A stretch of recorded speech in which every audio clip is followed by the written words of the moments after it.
श्री सीताराम जी सरकार की जय। श्री हनुमान जी महाराज की जय। श्री गौरी शंकर भगवान की जय। श्री अयोध्या धाम की जय।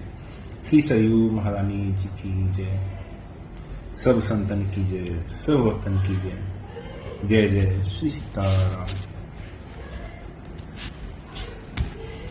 ये तो आप सभी जानते ही हैं कि संपूर्ण जो रामचरितमानस है वो माता पार्वती के द्वारा शंकर जी से जो भी प्रश्न किए गए हैं उसके उत्तर में शंकर जी ने संपूर्ण रामचरितमानस माता पार्वती को सुनाई है।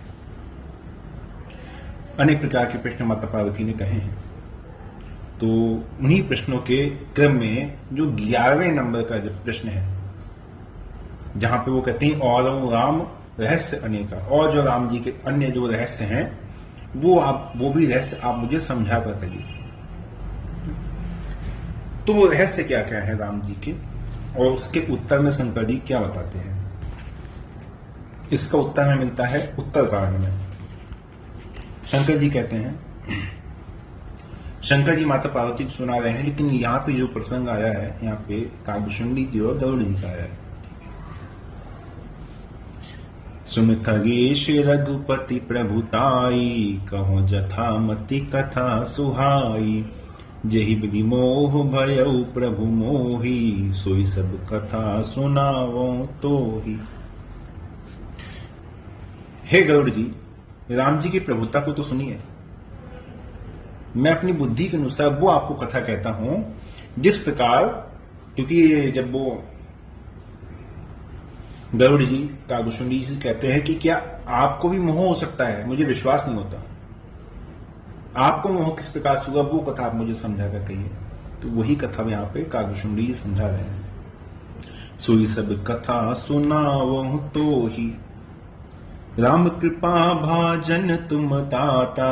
हरि गुण प्रीति मोहि सुख दाता। ताते नहीं कछि तुम ही दुरावो, परम रहस्य मनोहर गावो। रहस्य की बात सबसे नहीं कही जाती है। इस प्रकार जो राम जी की भक्ति है उसके सब अधिकारी नहीं है, उसी प्रकार राम जी की भक्ति, राम जी की कृपा में जो रहस्य की बातें हैं उसके भी सब अधिकारी नहीं है। यहां पे कहा कि राम कृपा भाजन तुम ताता, आप राम जी की कृपा पाते हैं, इसीलिए परम रहस्य मनोहर गावो। जो राम जी की जो लीला में जो परम रहस्य हैं वो भी मैं आपसे कहता हूं। जो मैं इस समय वर्णन करूंगा वो रहस्य ही नहीं, परम रहस्य है, अत्यंत गोपनीय है, लेकिन आपसे छुपाऊंगा नहीं। क्यों? क्योंकि आप राम कृपा भाजन तुम ताता, आप में उसके जानने की पात्रता रखते हैं। और रहस्य जानने के जो मापदंड है वो क्या है कि भगवान की कृपा के रहस्य उससे बताए जा सकते हैं। तो क्या कहा कि हर गुण प्रीति मोह ही सुखदाता, आपकी भगवान के चरणों में प्रीति है और भगवान की कृपा पाते हैं, इस कारण आप राम जी की जो रहस्य हैं उनको सुनने की योग्यता रखते हैं। और भी क्या और भी किसी को भगवान की लीला के रहस्य बताए जा सकते हैं? तो हाँ, बताए जा सकते हैं। जिन्हें राम जी के जो गुण हैं उन्हें सुनना प्रिय लगता है, उनसे भी रहस्य की बातें नहीं छुपानी चाहिए। श्रोता सुमति सुशील सुचि, कथा रसिक हरिदास। पाई उमा अति गोप्यमपि, सज्जन कलहि प्रकाश। ये बात तो जो भगवान की कृपा पाते हैं और जिनका भगवान की कथाओं में प्रेम है, उन दोनों से ही भगवान के रहस्य कहे जा सकते हैं, छुपाए नहीं जाने चाहिए। सुनहु राम कर सहज सुभाऊ, जन अभिमान न राखहि काऊ।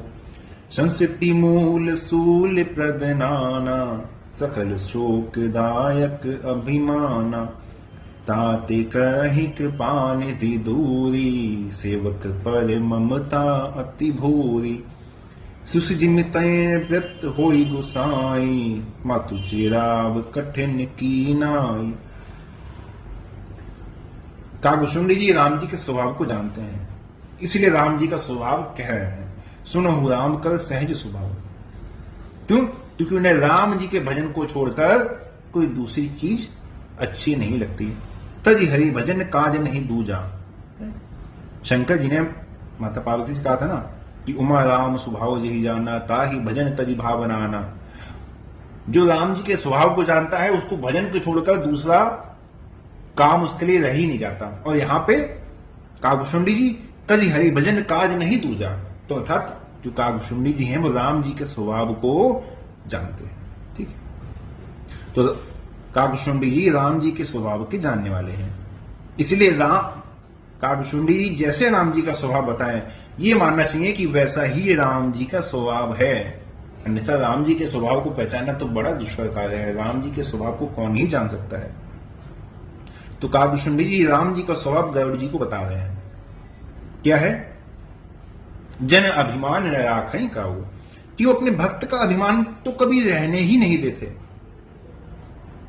है ना। यथा करुणा निधि मन दीक बिचारी, उर अकरेव गर्भ तल भारी। जब नारद जी के मन में मोह हो जाता है ना, ये नारद जी के मन में जब अहंकार आ जाता है कि हमने काम को जीत लिया है, तब वहां पे ये चौपाई आई है कि बेगी सोम डरे हूं उखारी, पन हमार सेवक हितकारी। ठीक है, तो जन अभिमान कहीं काहू, राम जी भक्त के हृदय में अभिमान तो रहने ही नहीं देते। यदि आपके मन में भक्ति का अहंकार आ जाएगा, कोई ऐसी बात आ जाएगी और आप वास्तव में भगवान की कृपा पाते हैं, आप वो योग्यता रखते हैं, तो आपके जीवन में कोई ना कोई ऐसी लीला भगवान कर देंगे कि वो अभिमान आपके हृदय से निकल जाएगा। संसति मूल शूल प्रदनाना, सकल शोकदायक अभिमान। भक्त के लिए जो उसका अभिमान भंग होना है ना, अवश्य करते हैं, क्योंकि अभिमान से बड़ा ही अनिष्ट होता है। अभिमान ही संसार का मूल है। संसार में जो पुण्यपि जननम पुण्यपि मरणम जो होता है वो अभिमान के कारण ही होता है कि हाँ मैं कुछ हूं, और जहां मैं कुछ हूं तो मैं अरुमोद तोल ते माया, जही वस्ती ने जीव निकाया। तो वहीं जो मैं आ जाता है तो वही फिर माया वहां पे जकड़ लेती है। इसी प्रकार अनेक प्रकार के शूल होते हैं, अनेक प्रकार का शोक होता है। सकल शोकदायक अभिमाना, सबका जो कारण है वो केवल और केवल अभिमान ही है। ताते करही कृपा निधि दूरी, सेवक पर ममता अति भूरी। भगवान कैसे हैं? मंगल भवन अमंगल हारी, वो तो मंगल ही करने वाले हैं। जो कहते हैं ना कि भगवान ने ऐसा कर दिया, भगवान ने वैसा कर दिया, हाय हमारे घर में ऐसा हो गया, हमारे परिवार में ऐसा हो गया, देश में ऐसा हो गया, राष्ट्र में ऐसा हो गया, उस स्थान पे ऐसा हो गया, तीर्थ में लोग जा रहे थे बस गिर गई, लोग मर गए, पहाड़ बह गया, भूस्खलन हो गया। सबसे पहली बात तो समझिए कि भगवान मंगल भवन है, वो अमंगल का हरण करने वाले हैं। तो हर स्थान पे उसकी व्याख्या परिवर्तित हो जाती है, हर स्थान की व्याख्या बदल जाती है। यहां पे जो बात आई है वो भगवान के भक्तों के लिए आई है विशेष रूप से। तो भगवान भक्त का मंगल ही करते हैं, भक्त को शोक से बचाना चाहते हैं, इसलिए उसके अभिमान को भंग कर देते हैं। अभिमान कैसे भंग होता है? अभिमान बढ़ता है मान से, है ना। और वही जब मान भंग हो जाए, कोई आपका अपमान कर दे, आप तो कहीं पे जा रहे हैं, बड़े चौड़े हो गए, अरे हम तो ये हैं, हम वैसे हैं, हम वैसे हैं, फला अधिकारी हैं, फला मंदिर के पुजारी हैं, है ना, यहाँ के महंत हो गए, यहाँ के पीठाधीश्वर हो गए, और वहां पे चार लोगों ने आपकी बेइज्जती कर दी, तो आपके मन में जो अहंकार होगा क्या होगा? तुरंत अहंकार खत्म हो जाएगा, है ना, मन में बड़ा दुख हो जाएगा। तो भगवान क्या करते हैं? वो जो दुख आपको हो रहा है ना, उस दुख को भगवान नहीं गिनते हैं। जैसे नारद जी का तो प्रसंग आप सभी को स्मरण ही है। जब नारद जी का विवाह नहीं भगवान ने होने दिया तो नारद जी बड़े क्रोधित हो गए। नारद जी ने मन में संकल्प कर लिया कि आज या तो अपने प्राण त्याग दूंगा या फिर आज इनको श्राप दे दूंगा। यही तो नारद जी के मन में संकल्प है ना कि आज भले ही अपने प्राण त्याग दूंगा लेकिन आज इनको छोड़ूंगा नहीं। ये बहुत अपनी मन की करने वाले हैं। तो इस प्रकार से जब मान भंग हो जाता है तो बड़ा दुख होता है, भक्त को रो पड़ता है, अधीर हो जाता है। तो जिमिसी सुतन ब्रन होई गुसाई, मातु चिराब कठिन की नाई। जैसे छोटे बच्चे के शरीर में कोई फोड़ा हो जाए, फुंसी हो जाए, रोग हो जाए, तो क्या करती है माता? आजकल तो भाषा में कहें तो उसको चीरा लगवा देना या ऑपरेशन करवा देना, होता है ना। तो उसे पता है कि हाँ, ये मेरा जो पुत्र है, इसके शरीर का ऑपरेशन होना है, चीरा लगना है, जैसा भी है, लेकिन उससे ठीक हो जाएगा। तो बालक को यदि उस समय कष्ट भी होता है तो वो उस कष्ट पर ध्यान नहीं देती है, वो उसके हित की ओर देखती है।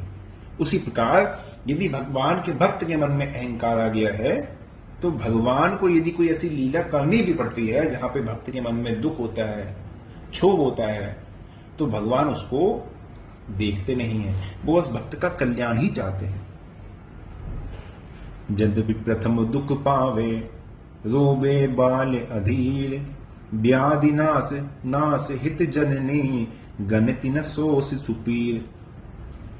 बच्चे की पीड़ा नष्ट करने के लिए माता उस पीड़ा को देखती नहीं है, वो ये चाहती कि मेरा बालक ठीक हो जाए। इसी प्रकार से तिमिर रघुनाथ निज दास कर, हर ही मान हित लाग, तुलसीदास ऐसे प्रभु ही, कस न भजो भ्रम त्याग।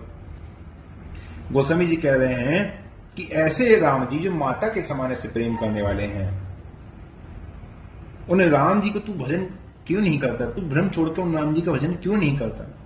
तो जीवन में जब भी कोई ऐसा कष्ट आए तो समझना चाहिए कि भगवान की ओर से हमारे हित के लिए ही हमें कष्ट हुआ है, हमें व्याधि हुई है, हमें रोग हुआ है, कोई भी ऐसा, तभी भक्त का जीवन सार्थक है जब वो अपने जीवन के हर क्षण में भगवान की कृपा का अनुभव करे, उनकी कृपा समझकर उस कष्ट को, उस व्याधि को सहन करे और भजन में अधिक से अधिक चित्त लगाए, भजन में लगे। राम कृपा आपनी जड़ताई, कहो खगेश सुनहु मन लाई।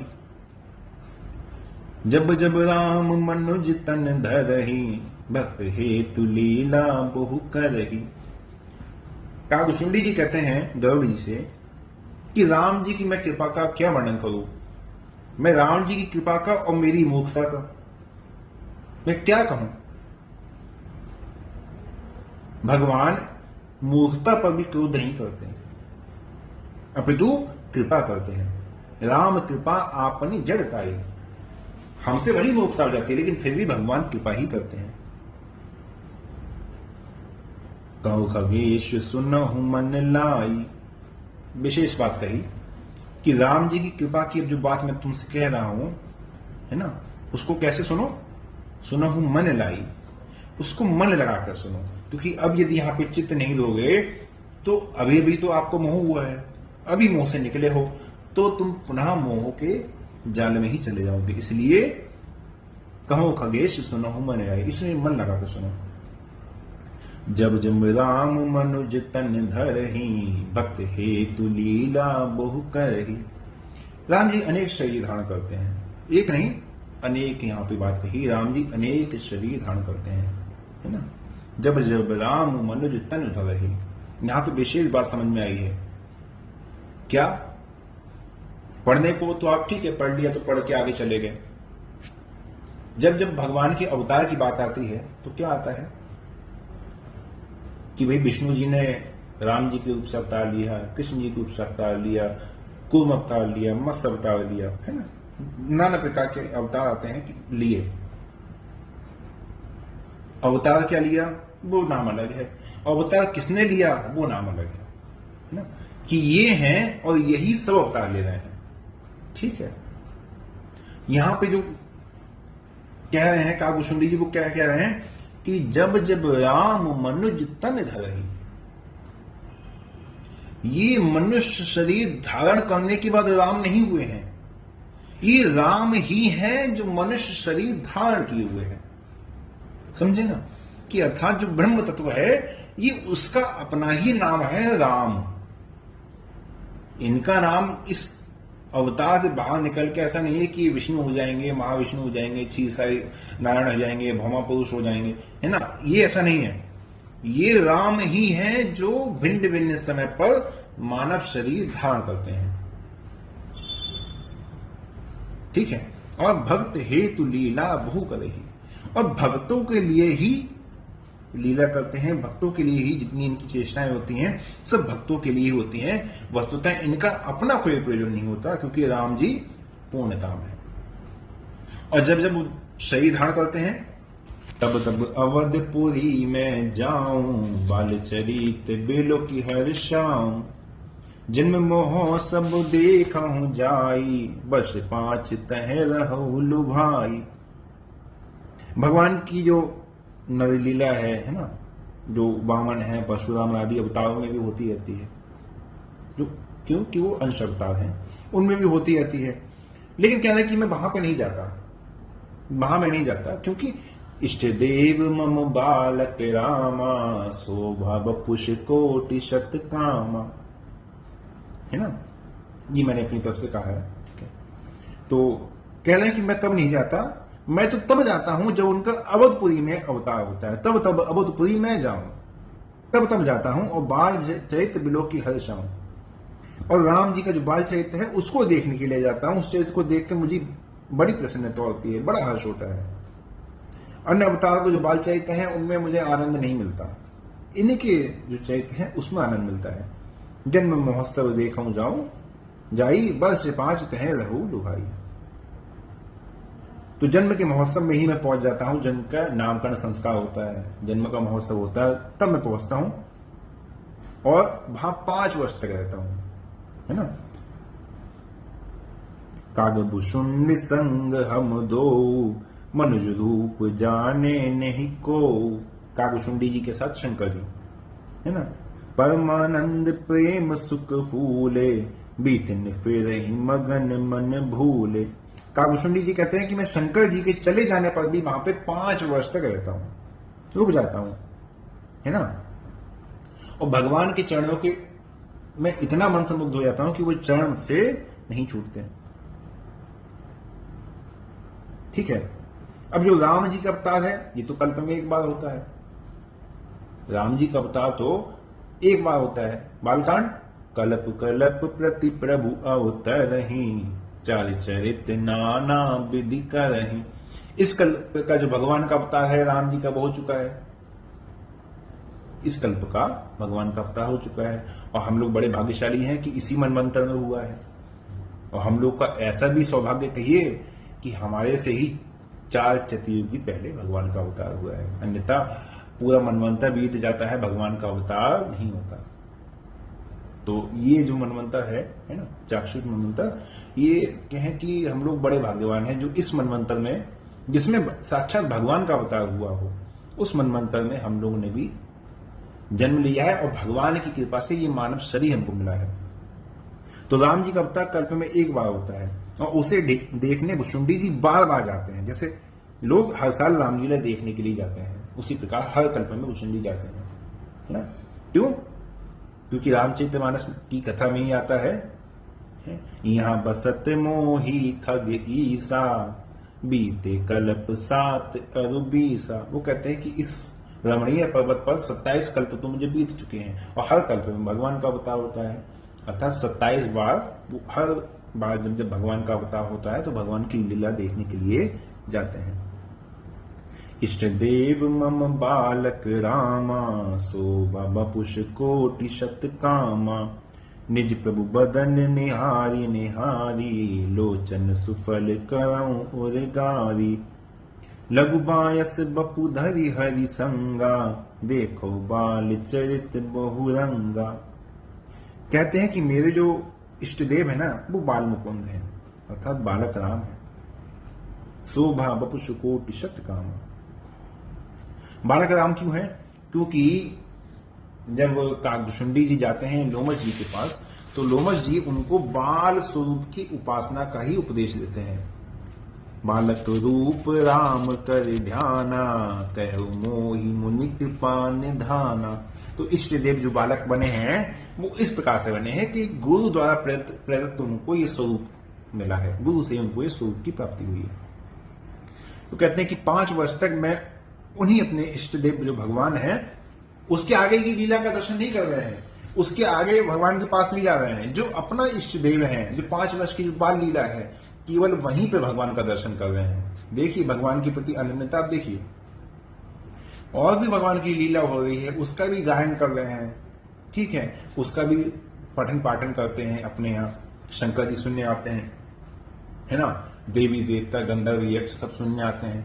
लेकिन दर्शन करने के लिए काकभूषुंडी नहीं जाते हैं। दर्शन करने के लिए वहीं जाते हैं जो उनके इष्ट देव हैं, और किसी स्वरूप का राम जी का दर्शन करने के लिए नहीं जाते हैं ना। 5 वर्ष तक अपने इष्ट देव का दर्शन करता हूं, और बाल रूप में जो भगवान की शोभा रहती है वो तो कहते नहीं बनती, इसलिए 5 वर्ष तक ही मैं रहता हूं। सो वह बपुषु कोटि शत कामा, 100 करोड़ कामदेश से भी कहीं भगवान का वो स्वरूप है। तो भगवान के जो निज प्रभु बदन निहारी निहारी, भगवान के सुंदर अंगों को देख कर मैं लोचन स्फल करूं उदगारी, अपने नेत्रों को सफल करता हूं। कैसे? लघु बायस बपुधरी हरिसंगा, मैं छोटा सा काक का रूप बना लेता हूं, और जहां जहां भगवान जाते हैं, जहां जहां सरकार जाते हैं, वहां वहां मैं जाता हूं, है ना। देखो बाल चैत भूरंगा, और उनके बाल चैत का दर्शन करता हूं। कुछ पंक्तियां लिखी हैं कवि ने, बड़ी सुंदर पंक्तियां हैं। उसके बाद फिर विश्राम देंगे आज का, क्योंकि समय भी ठीक है हो जाए। कबहू ससीमांगत आरी करे, कबू प्रतिबिंब निहारी डरे, है ना। कबहू करताल बजाई के नाचत, मातु सबे मन मोद भरे। कबहू ऋषि आई कहें हटके पुनि, लेत सोई जेहि लागी अरे। अब देश के बालक चारि सदा, तुलसी मन मंदिर में बिहरे।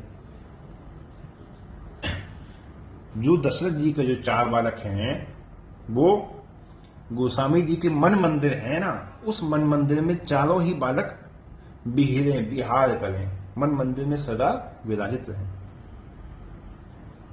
लड़िकाई जह जह फिरही, तह तह संग उड़ाऊं, झूठन परे अजर महू, सोई उठाई कर खाऊं।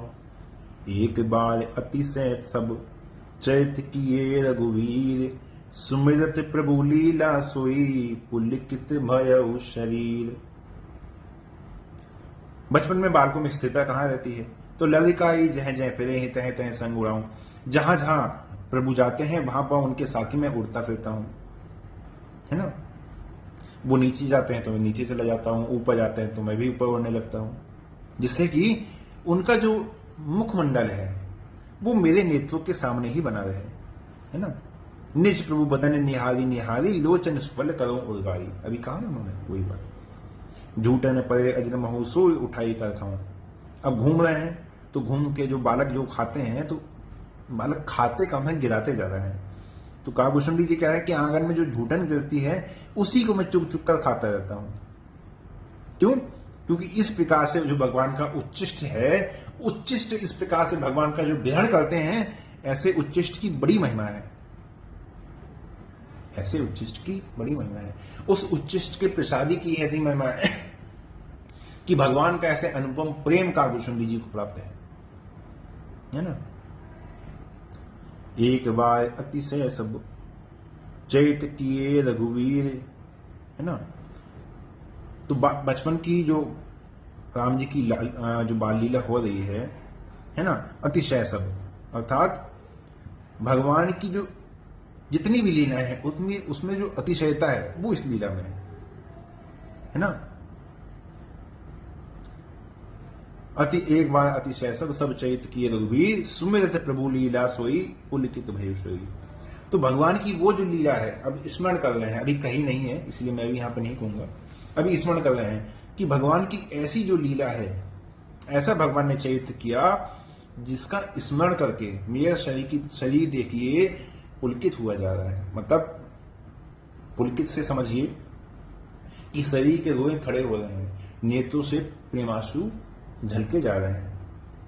भगवान की ऐसी लीला हो रही है कि उसके स्मरण से काकभूषुंडी जी का जो शरीर है वो पुलकित हो गया है। और ये प्रसंग चल रहा है पार्वती जी का जो 11वां प्रश्न है, जो भगवान की लीला के लिए उन्होंने सुनने के लिए कहा है ना। और वो राम रहस्य आने का जो भगवान के अन्य रहस्य हैं उसको मुझे समझा कर कहिए, उसका ही उत्तर शंकर जी दे रहे हैं।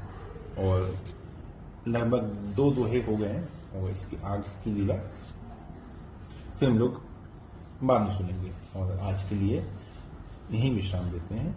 जय जय।